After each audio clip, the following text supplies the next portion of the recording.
La Direction générale des aménagements agro-pastoraux et du développement de l'irrigation et le projet de sécurité de l'eau Burkina Faso ont représenté le ministère en charge de l'agriculture à la deuxième édition du CITAO, le Salon international des toilettes, de l'assainissement et de l'hygiène de Ouagadougou.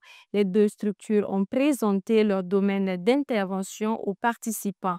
Mamadou Souaré pour plus de détails.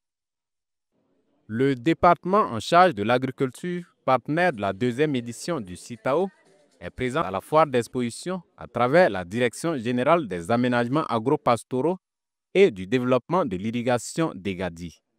Le service communication reçoit les visiteurs qui sont en majorité des étudiants et leur présente les champs d'action de la DEGADI. Tout ce que vous voyez comme les aménagements agro-pastoraux, en tout cas, c'est la DEGADI qui s'en occupe. Aussi, il y a l'irrigation. Nous sommes aussi on a une direction, en tout cas, chargée d'abord des aménagements agro-pastoraux, des aménagements. On a une direction qui est chargée aussi de l'irrigation. On a une autre direction aussi qui est chargée de la récupération des terres dégradées. Et une autre direction aussi qui est chargée aussi, en tout cas, de s'occuper principalement de la position fourragère, aussi pour, en tout cas, et pour s'occuper des animaux. À côté de la DEGADI, il y a le projet de sécurité de l'eau au Burkina Faso, qui est là également pour faire connaître ses missions aux participants du deuxième CITAO. Donc, ce salon, le projet est passé donc à présenter donc, les offensives l'offensive agro-pastorale et halieutique, l'initiative majeure du chef de l'État pour pouvoir atteindre la souveraineté alimentaire. Conscient qu'on ne peut pas atteindre la souveraineté alimentaire sans pouvoir maîtriser et maintenir l'eau.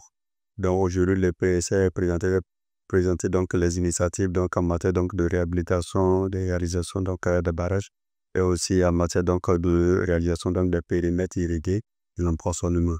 Et tout ça, quand on parle des questions d'eau aujourd'hui, nous, le PSE vit en savoir travailler à maintenir l'eau pour permettre donc à la production de l'offensive, donc la réalisation de l'offensive agro-pastorale et halieutique. Et le stand de la DEGADI et du PSE-BF attire de nombreux participants qui veulent tout savoir sur leur mission.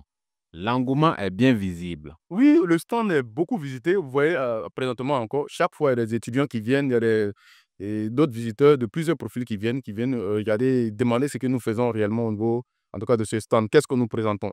Voilà, donc, en tout cas, il y a beaucoup d'engouement autour de nos stands ce matin.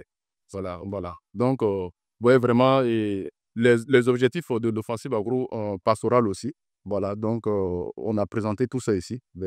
Voilà, donc l'objectif, en tout cas, c'est de couvrir 100% des besoins en consommation, en tout cas, de riz. Voilà, couvrir 100% des besoins en consommation de riz. Les visiteurs sont très intéressés, surtout que nous sommes dans un milieu donc, des ingénieurs de l'eau qui sont très intéressés par les projets qui saluent l'initiative d'ailleurs, sont très intéressés donc, de nos expositions, de notre présentation, de notre stand. Dès que les visiteurs sont très contents de l'initiative lancée par les autorités en place pour pouvoir donner l'autosuffisance alimentaire. Tous conscients qu'aujourd'hui, la maîtrise de l'eau est très capitale. Comme la Direction générale des aménagements agro-pastoraux et du développement de l'irrigation et le projet de sécurité de l'eau au Burkina Faso, plusieurs autres structures rattachées au département ministériel ont saisi l'occasion de cette deuxième édition du CITAO pour présenter leur domaine d'intervention au public.